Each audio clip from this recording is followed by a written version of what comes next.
Budaya, warisan, refleksi cerminan dalam setiap kehidupan. Kompleks Museum Sarawak menyimpan pelbagai khazanah yang perlu kita teroka.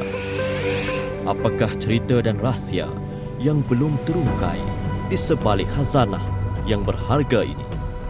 Segalanya akan kita selami di dalam Khazanah Kenyalang. Haiwan reptilia tertua ini antara haiwan yang digeruni masyarakat di Sarawak. Haiwan ini menjadi bualan masyarakat pada tahun 1990-an kerana sering memburu manusia. Inilah bujang samarahan.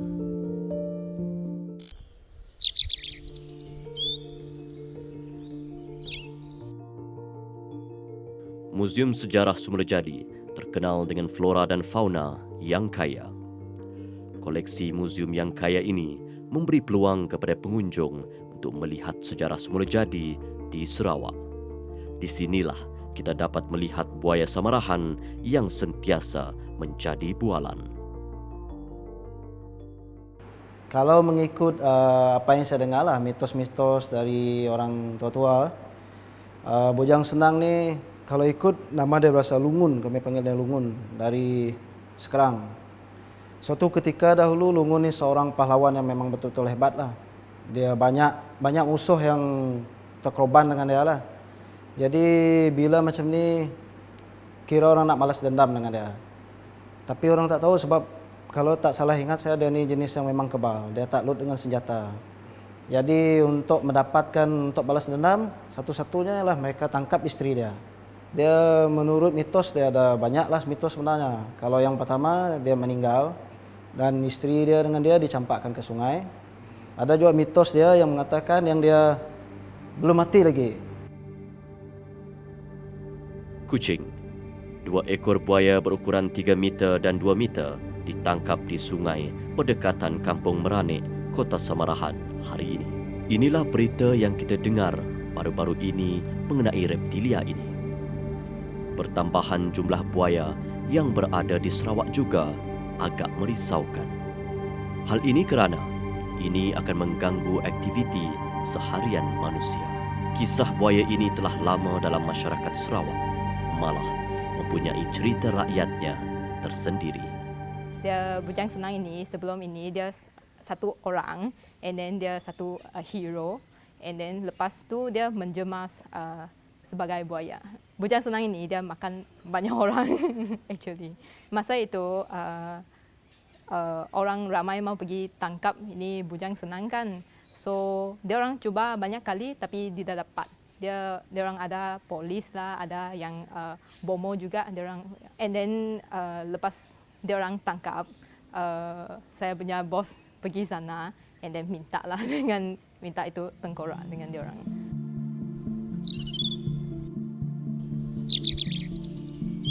Perkhidmatan pawang buaya sering dipohon sekiranya terdapat serangan buaya yang bertambah banyak. Ilmu dan kehebatan pawang buaya ini dikatakan dapat memujuk buaya untuk menunjukkan diri dan seterusnya memudahkan proses penangkapan buaya. Bujang senang ni biasa diorang cakap macam diorang nampak kan belakang dia warna putih. So dia dari jauh you boleh nampak belakang dia putih. Rangka buaya itu kini terdapat di muzium ini dan juga terdapat jam tangan mangsa yang menjadi bukti bahawa buaya inilah yang telah menjadikan lelaki itu sebagai mangsa.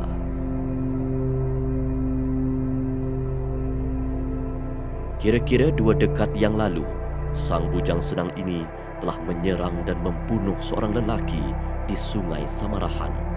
Kejadian itu berlaku semasa lelaki itu sedang berada di Sungai Samarahan. Kehilangan lelaki itu telah merisaukan banyak pihak, sehinggalah satu operasi menangkap buaya telah dijalankan. Operasi itu digelar Operasi Merayu yang bertujuan untuk menangkap buaya tersebut di samping mengawal populasi buaya di sungai. Jadi baru lepas minggu lepas seorang Jadi tu ceritanya si boleh tu kaya lagi lah. Dilarang si boleh ngambil ikan dulu. Bab ya lagi menganas. Nya kawannya kena ambil ke banyak. Jadi masa tu dah orang dah sunyi dah sekalan. Saya ada orang gila ngambil ikan. Ya nanya. Nah ya kawan yang nak ambil ganas. Menganas apa ada gohetnya. Si Duli. Orang berdiri ditangkapnya. Umur ya baru 29 tahun lah. Bawa anak 2. Meninggal lah. Entah di Boyak. Di situ lah tidak jumpa nak kaki ajak sebelah. Badan saya ada lah. Disinilah buaya yang menjadi bualan baru-baru ini ditemui.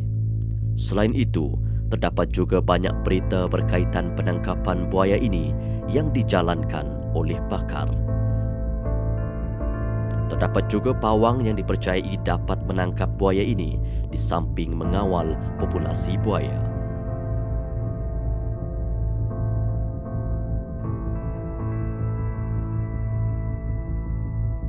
Semerahan dihubungkan oleh 2 sungai besar, iaitu Batang Semerahan dan Batang Sadung. Kebanyakan penempatan penduduk asal Semerahan Sadung khususnya tertumpu di tepian sungai. Ini kerana ia dipengaruhi oleh faktor kepentingan sungai sebagai sumber ekonomi dan perhubungan kawasan. Sungai Semerahan yang dikelilingi hutan bakau dan menjadi tarikan kepada buaya. Badan dah habis tahu. Jadi ya dapat di sini ingatnya lah. Lalu si dicari dah lagi lah. Dah saya dah lagi dapat. Dah habis sebelah lagi pun kaki aja. Kaki dengan paha tu aja. Ni temu sidak. Jauh nyanyi tu dari mana pergi situ. Ya, kita temu sidak. Lama juga sidak cari. 3 hari baru dapat. Makin dah muda pasang kail, beri umpan.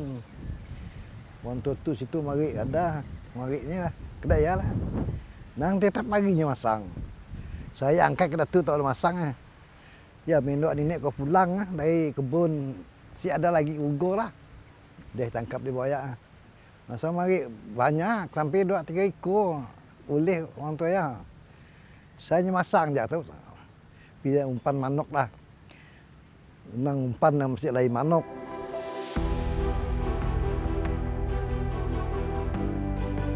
Masyarakat Sarawak menganggap buaya sebagai haiwan yang sangat suci. Selalu digambarkan dalam cerita rakyat dan selalu dikaitkan dengan ritual. Sehingga kini, kisah buaya ini masih didengar.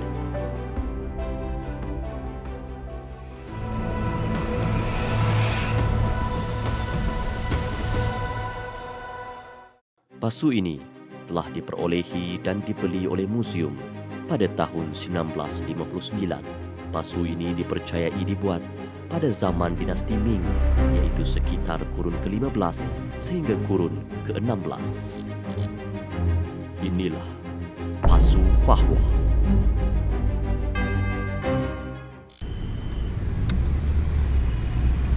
Corak, warna dan ukiran yang pelbagai wujud pada seramik ini. Cara pembakaran setiap seramik juga berbeza. Teknik ini akan memberi kesan kepada penghasilan pasu dan juga kualiti yang akan diperolehi.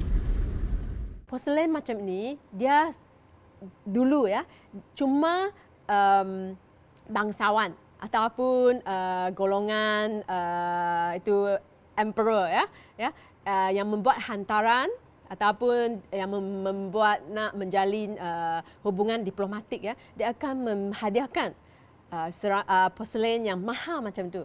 Orang biasa ya, masyarakat yang biasa macam kita ni tidak mungkin ya dapat ya membeli ya ataupun memiliki ya Fahwa macam ini ya. Mungkin hari ini bolehlah millionaire lah, tapi dulu tu memang orang biasa tak dapat ya. Pada masa dahulu, pedagang Cina membawa pasu seramik ke Nusantara. Pelayaran ke Nusantara memakan masa yang lama. Pada masa itu, tiada kemudahan kontena untuk membawa barang dagangan. Oleh itu, mereka menyimpan kebanyakan barang yang hendak ditukar di dalam tembikar besar ini kerana sifatnya yang kalis air dan juga tahan lama. Setelah tiba di Nusantara, mereka akan menukar dengan barangan tempatan, terutamanya rempah seperti kayu manis, bunga cengkeh dan halia. Oleh itu, berlakulah pertukaran pasu seramik ini dari China kepada masyarakat tempatan. So, but then, like, because education at the same time is one of the key things in the culture. So they will bring in like the Chinese cultural elements like calligraphy, or the worshipping culture like temple, and temple always comes together with the elements of theatre. So that's why, like, in the city center Kuching, you will find like the near to the Carpenter Street there is a temple, and opposite it used to be a theatre. Yeah, so that theatre is now a food court. Yeah, so like you see the elements like that, and at the same time like people during that time they were transmitting or trying to educate their kids through giving them like different intellectual inputs, point of views from China. Bagi masyarakat Cina sekarang, pasu yang berharga adalah pasu yang antik. Ada pasu yang mempunyai motif haiwan dan manusia, antaranya motif naga. Naga adalah haiwan yang mempunyai kuasa yang sangat besar dan jarang muncul dalam kegunaan seharian. Dan masyarakat tempatan akan tukar sebab masa itu mata wang itu tidak sama, ya. Kita tak ada money changer, ya. Jadi lebih baik dia tukar barang yang benar, asas yang boleh diguna serta merta dan boleh dijual, ya. Jadi masa itulah kita ada barter trade lah, yang memang membuatkan tamadun ataupun seni budaya ketara tak ketara dari China sampai ke sini dan dibawa balik juga.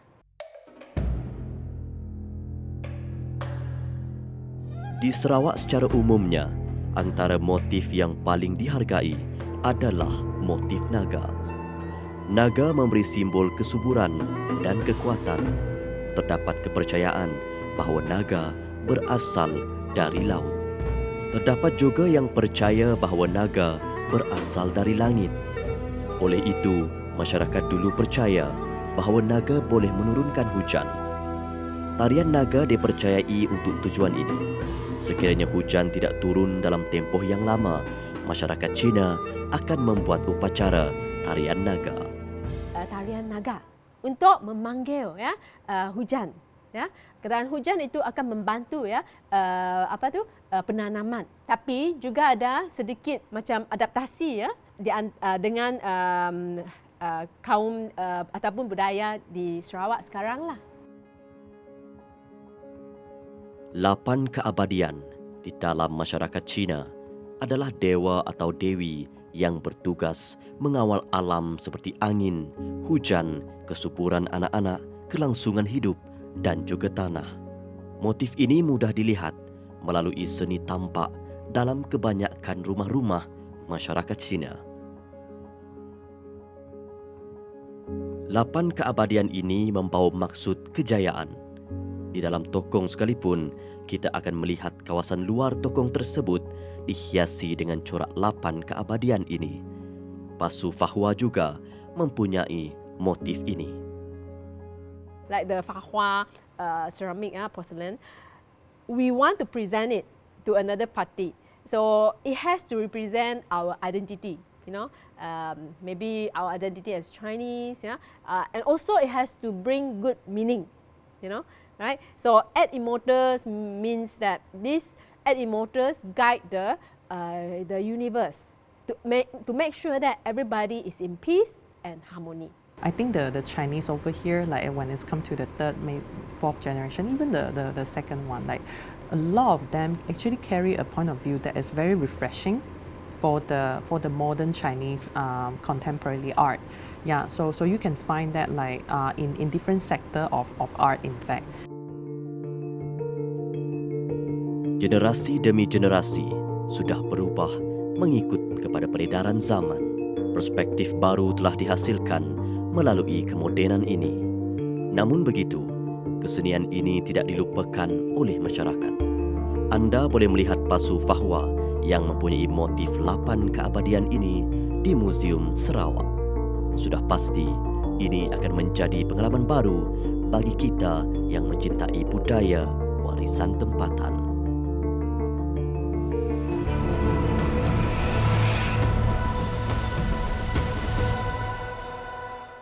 Cerek gangsa yang indah ini dihiasi dengan motif yang hebat dan kuat. Naga, buaya, anjing dan tokoh manusia. Ianya dibuat di Brunei pada abad ke-18 atau ke-19. Inilah cerek Nusantara. Allahu Akbar, Allahu Akbar. Brunei mengumpulkan tukang-tukang dari pelbagai etnik dan cerek gangsa, gong dan meriam yang dibuat di Brunei yang membawa simbol dengan asal budaya yang berbeza untuk dijual kepada orang-orang di seluruh wilayah. Ini ialah artifak antara budaya. Cerek berharga ini adalah pusaka di antara penduduk tempatan kerana barang ini mempunyai prestij yang hebat dan digunakan hingga pertengahan abad ke-20 pada majlis perkahwinan dan upacara lain. Hanya akan terdapat di rumah orang-orang kaya.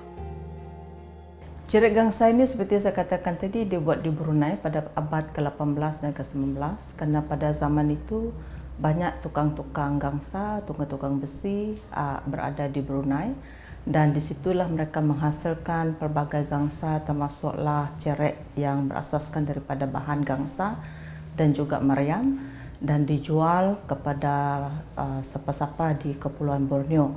Dan cerek ini dia tidak mengkhusus kepada satu-satu kaum. Pada waktu itu kerajaan Brunei sudah di dalam era transisi antara adat awal dan Islam.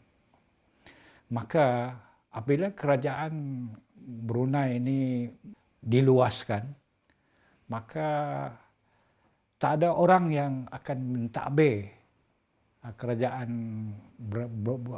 Brunei kecuali wakil-wakil orang Brunei sendiri. Ini mencerminkan semua gambaran penduduk setempat dengan kesuburan, hujan dan kesejahteraan bersama dengan pengaruh orang Cina yang datang melalui perdagangan. Ini terdapat motif seperti pakis berenda, naga dan beberapa motif ikan. Terdapat juga motif topeng. Katak yang disapukan seperti dongson juga menghiasi cerek istimewa ini. Penutupnya dihiasi dengan makhluk pelik, pelekap yang pelik dengan ekor yang menonjol. Kerana yang membuat ini adalah dari pelbagai latar belakang etnik dan dia tidak khusus hanya kepada satu-satu market. Dan kalau kita lihat dari segi motif yang ada seperti motif ataupun ukiran naga, ukiran buaya, ukiran anjing dan ada juga manusia, dan dia menunjukkan ada satu pengaruh kuat daripada budaya Cina dan dicampur dengan pengaruh tempatan iaitu ada anjing dan buaya di cerek gangsa yang kita ceritakan pada hari ini.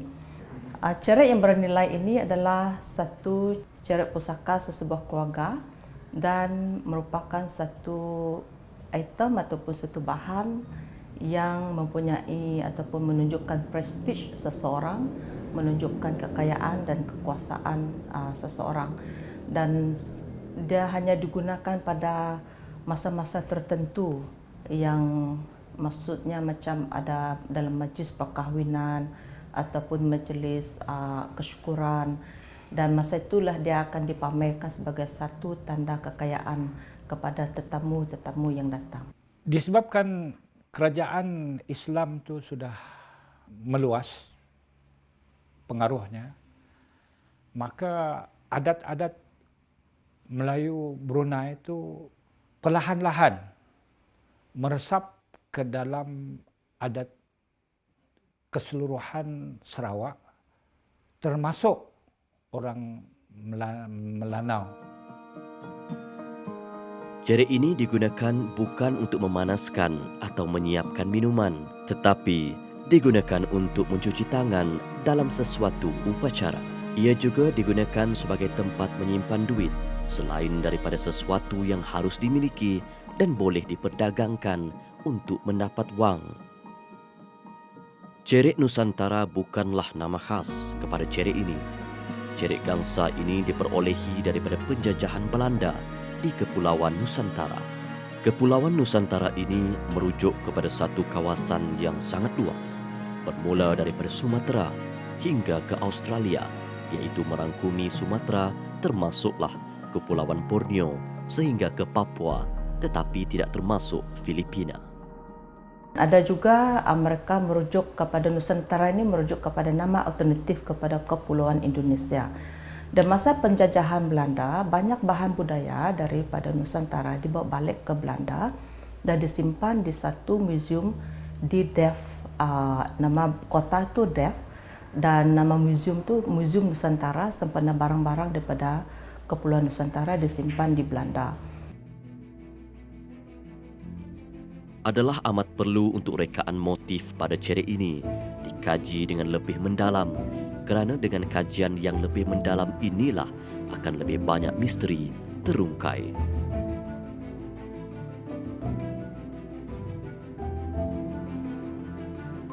Berlaku satu gerakan repatriasi ataupun pengembalian bahan budaya kepada negara asal. Dari situlah Museum Sarawak telah memohon supaya bahan yang ada kaitan dengan masyarakat Borneo, iaitu Sarawak, boleh diambil semula. Kita berjaya melalui permohonan tersebut dan kita telah mendapat sebanyak 412 objek daripada Belanda, termasuklah cerek ini ya. Dan kita telah membuat satu pameran pada tahun 2018.